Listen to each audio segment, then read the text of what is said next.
Mesdames, Messieurs, bonsoir et bienvenue à ce journal sur Télé Sahel. Hier, la France a enregistré l'attentat le plus meurtrier de ces 40 dernières années, faisant 12 morts et une dizaine de blessés. C'était au siège du journal Charlie Hebdo. La France a déjà décrété 3 jours de deuil et le monde entier exprime sa solidarité aux Français. Voici un rappel des faits. Il était environ 11h30 hier à Paris quand des hommes cagoulés lourdement armés ont fait irruption au siège de l'hebdomadaire satirique Charlie Hebdo, situé au 10 rue Nicolas Appert, dans le 11e arrondissement. Munis d'armes automatiques, ils ouvrent le feu dans la rédaction du journal où se tenait la conférence quotidienne. L'attaque fait 12 morts, dont les 4 caricaturistes Charb, Cabu, Wolski et Tignous, parmi les plus connus en France, et une dizaine de blessés. Avant de quitter les lieux, les 2 hommes cagoulés tirent à bout portant pratiquement sur un policier. Il s'agit en fait, selon la police française, de 2 frères dont les photos ont été diffusées dans un appel à témoins. Au niveau institutionnel, dès l'annonce de l'attentat, le ministre de l'Intérieur Bernard Cazeneuve s'exprime sur le renforcement du plan Vigipirate. Le Premier ministre a pris la décision ce matin de rehausser le plan Vigipirate pour la région parisienne, Île-de-France, au niveau Vigipirate attentat. J'ai également adressé au préfet de l'ensemble des départements de France, il y a de cela 2 heures, un télégramme leur demandant de prendre toutes les précautions concernant les gares, les lieux de transport, les institutions cultuelles et un certain nombre d'institutions publiques, et nous renforçons les moyens partout sur le territoire national. Le Premier ministre Manuel Valls, puis le président de la République François Hollande se rendent sur le lieu et appellent à l'union pour vaincre l'adversité. La France est aujourd'hui devant un choc qui est celui d'un attentat, car c'est un attentat terroriste, ça ne fait pas de doute. Et par rapport à un journal qui avait été plusieurs fois menacé et qui était justement protégé. Dans ces moments-là, il faut faire également bloc, montrer que nous sommes un pays uni, que nous savons réagir comme il convient, c'est-à-dire avec fermeté, mais avec toujours le souci de l'unité nationale. Appel entendu par tous les bords politiques, y compris l'UMP, dont le leader Nicolas Sarkozy rencontre le chef de l'État et exprime sa solidarité. Nous partageons le même point de vue, que cette manifestation doit se faire dans un climat de recueillement, de rassemblement, exprimer une grande force. Et donc si les conditions sont réunies, nous appellerons à la participation à cette manifestation et nous avons prévu d'ailleurs de nous en reparler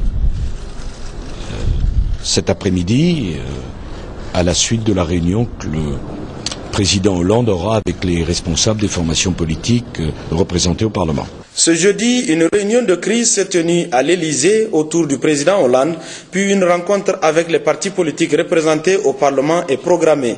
Pendant ce temps, le monde entier condamne l'acte ignoble et compatit à la douleur des Français, la France qui a déjà décrété un deuil de 3 jours. Ce communiqué de la présidence de la République relativement à cet attentat, la France vient d'être victime d'un attentat terroriste particulièrement cruel visant le journal Charlie Hebdo. Le président de la République, Issoufou Mahamadou, condamne avec la dernière énergie ce crime odieux visant ce que la France a de plus cher, à savoir la liberté. Le président de la République exprime ses condoléances émues au président François Hollande et au peuple français et les assure de la solidarité et du soutien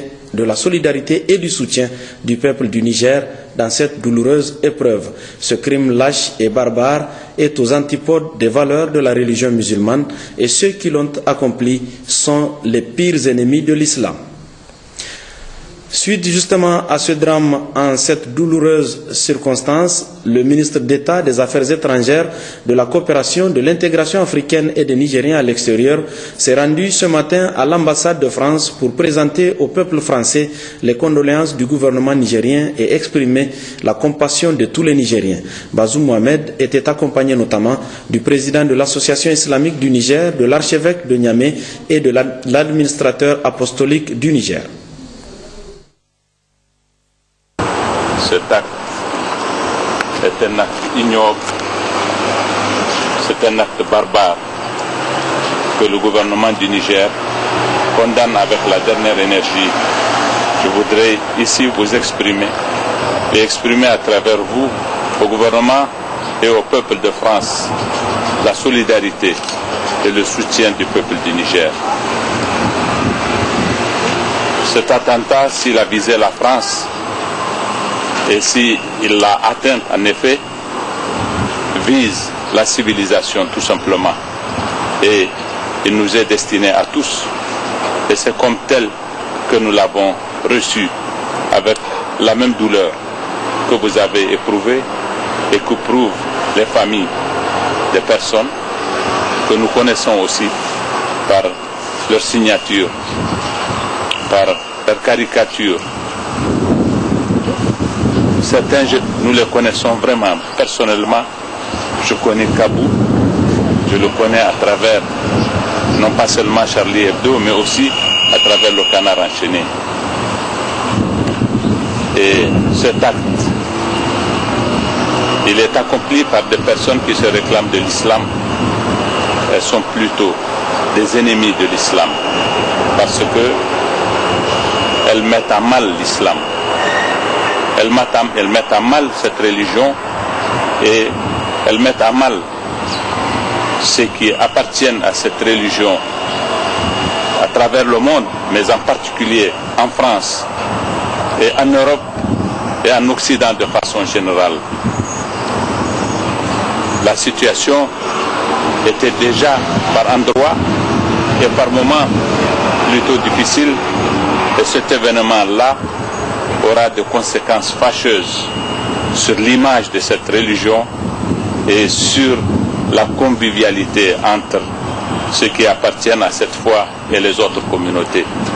Ceux qui l'ont fait ne sont pas des musulmans, ce sont plutôt des ennemis de l'islam. C'est comme ça que nous les percevons et c'est comme ça que nous avons vécu ce qu'ils ont fait, qui est si odieux et qui est inacceptable par quiconque est tout simplement humain, à plus forte raison lorsque il est attaché à une religion et aux valeurs universelles qu'elle porte.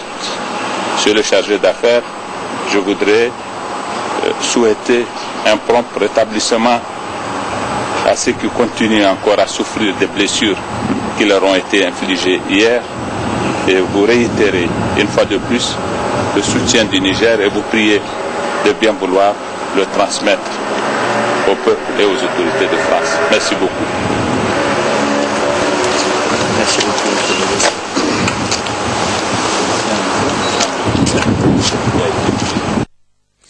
Sur un tout autre plan, le président de la République, chef de l'État Issoufou Mahamadou, vient d'effectuer une visite d'amitié et de travail au Bénin, en Guinée et au Libéria.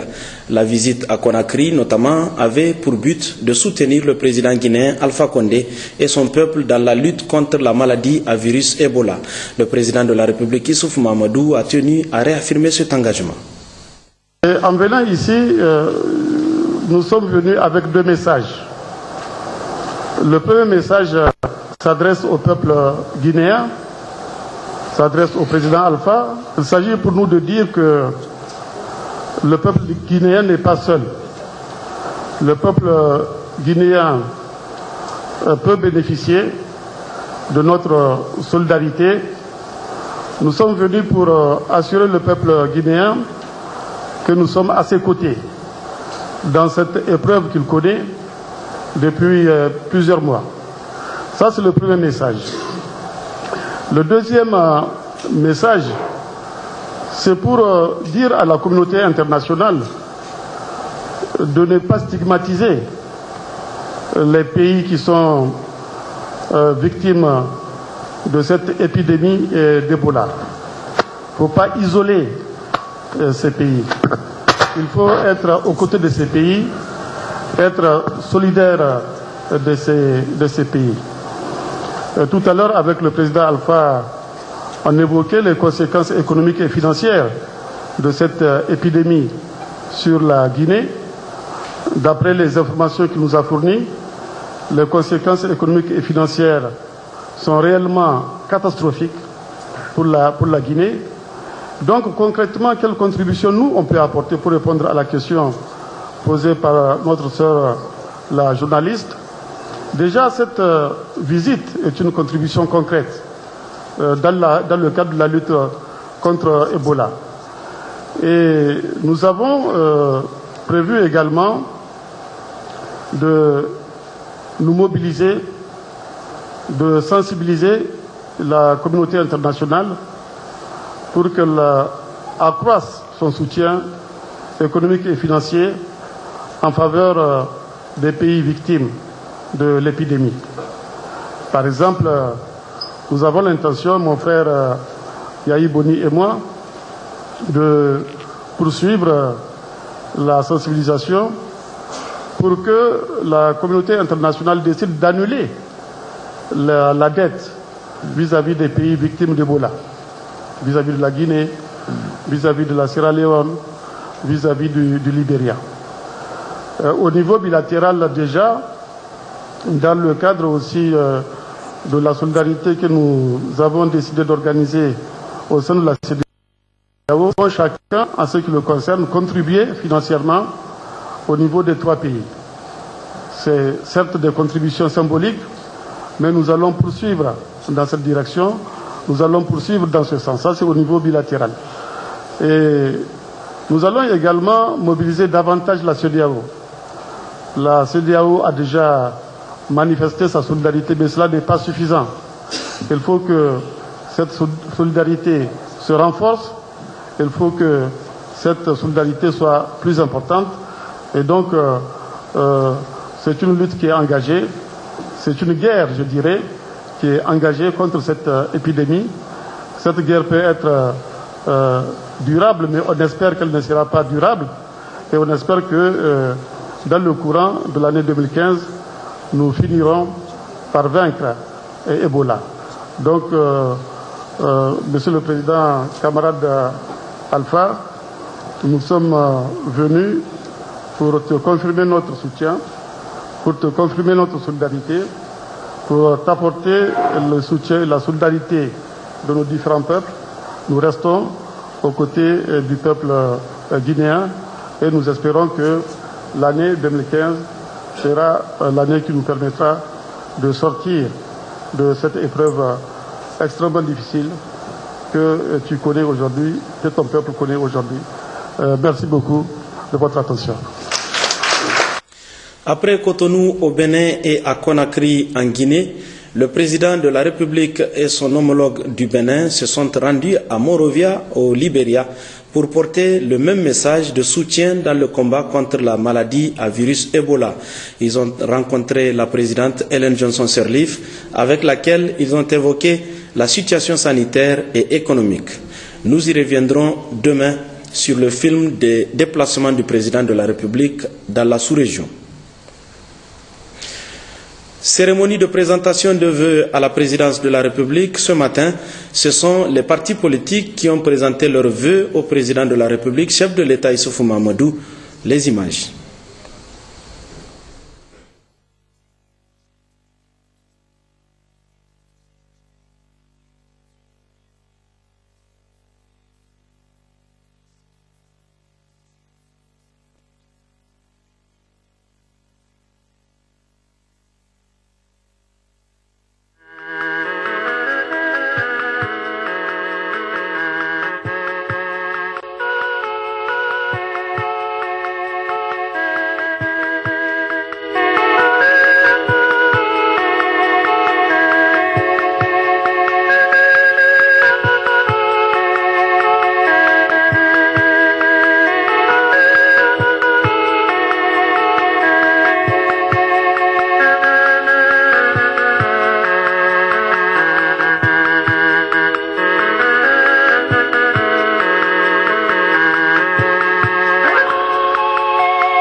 À l'occasion de cette cérémonie de présentation de vœux au chef de l'État, nos reporters ont approché certains leaders des partis politiques qui se réjouissent de la tenue d'une telle rencontre. Les chefs des partis politiques de notre pays se retrouvaient autour du président de la République dans ce cadre de convivialité qu'est l'occasion de la présentation de vœux, ainsi qu'est en train d'en instituer le principe le président de la République. C'est l'occasion pour lui d'avoir des échanges en aparté et à bâton rompu avec tous ceux parmi eux qui voudraient l'aborder à cette occasion et lui poser tel ou tel problème. Problèmes qui sont discutés dans les cadres formels prévus à cet effet, notamment le CNDP. Donc voilà, je suis content que le président de la République innove et donne des occasions de cette nature. Les représentants des partis politiques, et ils lui ont exprimé individuellement chacun vraiment ses vœux de bonne année. L'ensemble des corps constitués, que ce soit les partis politiques, que ce soit les organes de l'État, se retrouvent avec le président de la République pour échanger de vœux, pour lui souhaiter des vœux. Et avec les partis membres de la MRN, ça devient pratiquement une obligation parce que nous avons décidé de le soutenir pour certains au moment de la campagne, pour d'autres de se joindre à son programme pour le soutenir. Il est normal, obligatoire, qu'à l'occasion du nouvel an, que les gens se retrouvent pour lui souhaiter encore plus de santé, de vigueur, pour conduire davantage le programme sur la base duquel on l'a soutenu et lui souhaiter les vœux de réussite et lui dire que nous sommes encore là autour de lui. Toujours au palais de la présidence cet après-midi, le président de la République, chef de l'État Issoufou Mahamadou, a reçu les acteurs de la société civile et les membres des associations syndicales de la place. Ces derniers sont allés présenter également leurs vœux du nouvel an au chef de l'État.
Voilà, c'était donc la cérémonie de présentation des vœux de la société civile et des organisations syndicales au président de la République.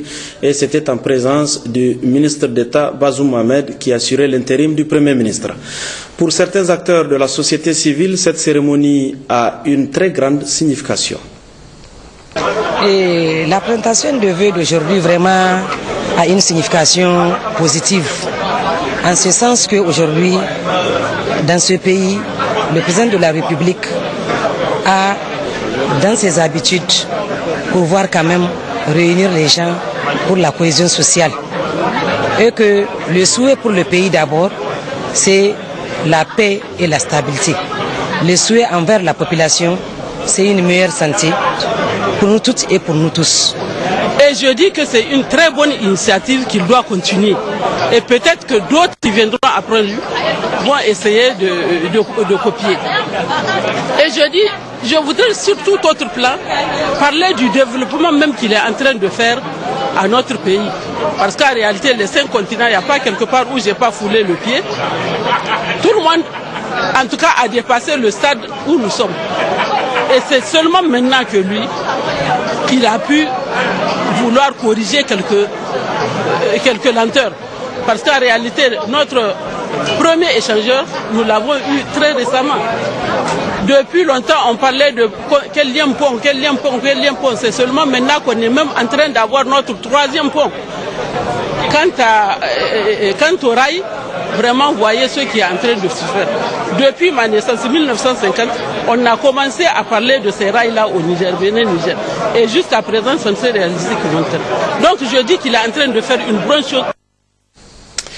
Voilà, le projet de construction de 900 km de pipeline Niger-Tchad-Cameroun était au centre d'une rencontre ce matin dans la salle de réunion de la SONIDEP qui regroupait une délégation tchadienne conduite par son ministre des Mines, du Pétrole et de l'Énergie avec son homologue nigérien entouré lui aussi de ses plus proches collaborateurs. Saini Soumaïla Ibrahim et Issouf Nomoy pour le détail.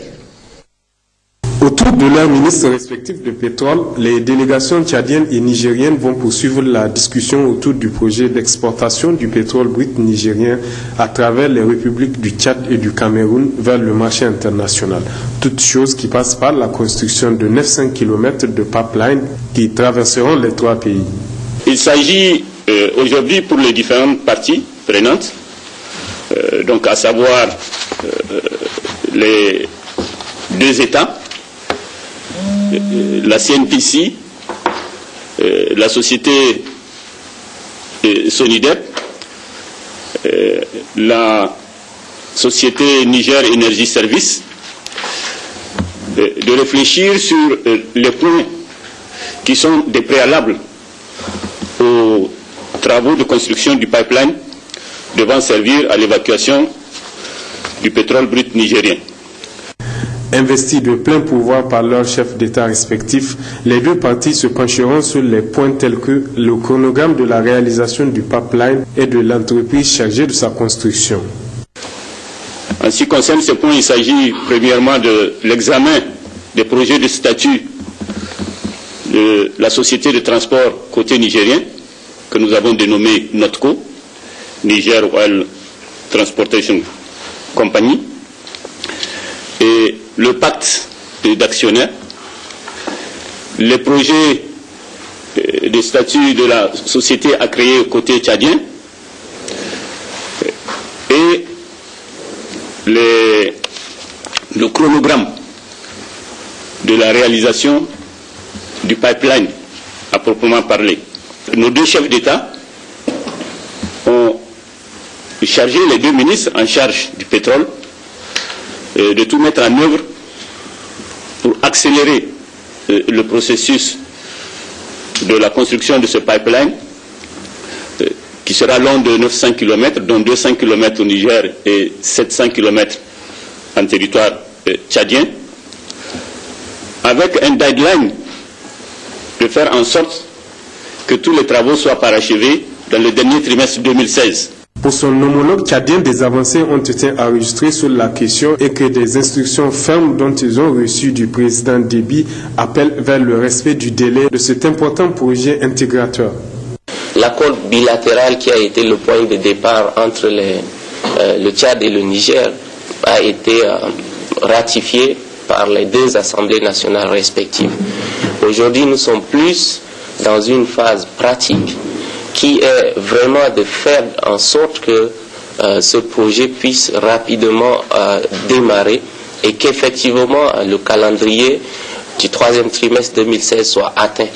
Nous sommes venus ici avec des instructions claires de son Excellence le président de la République du Tchad, de faire à ce que de notre côté, qu'il n'y ait pas de retard en quoi que ce soit concernant l'avancée de la construction de ce pipeline dont la plus grande partie se trouve sur le territoire tchadien.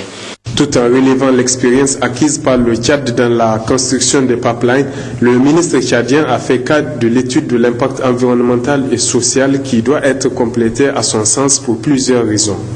Souvent, il y a des paramètres qui dépendent plus des communautés locales. Parce que de notre expérience, il arrive qu'on traverse parfois des zones qui sont des zones rituelles et que peut-être que dans les tracés sur les papiers, nous n'avons pas pris en compte. Tous ces éléments peuvent être des freins si nous ne les avons pas anticipés. Afin dans son adresse, le jeune ministre tchadien de donner son point de vue sur l'étude de faisabilité à eux soumise par la partie nigérienne. Nous pensons que c'est important de prévoir, de ne pas nous arrêter sur les réserves aujourd'hui connues au Niger. Il y a encore d'autres bassins. Et de notre expérience, vous allez encore avoir d'autres buts à découvrir. Et nous aussi, dans la suite du bassin qui se trouve chez vous au niveau du lac Tchad, nous avons des réserves dont nous sommes intéressés à ce que ce projet intégrateur puisse aussi couvrir nos bassins. Et donc, c'est dans ce sens qu'une proposition a été faite de revoir le tracé et aussi d'augmenter la capacité du pipe afin de prévoir les découvertes futures.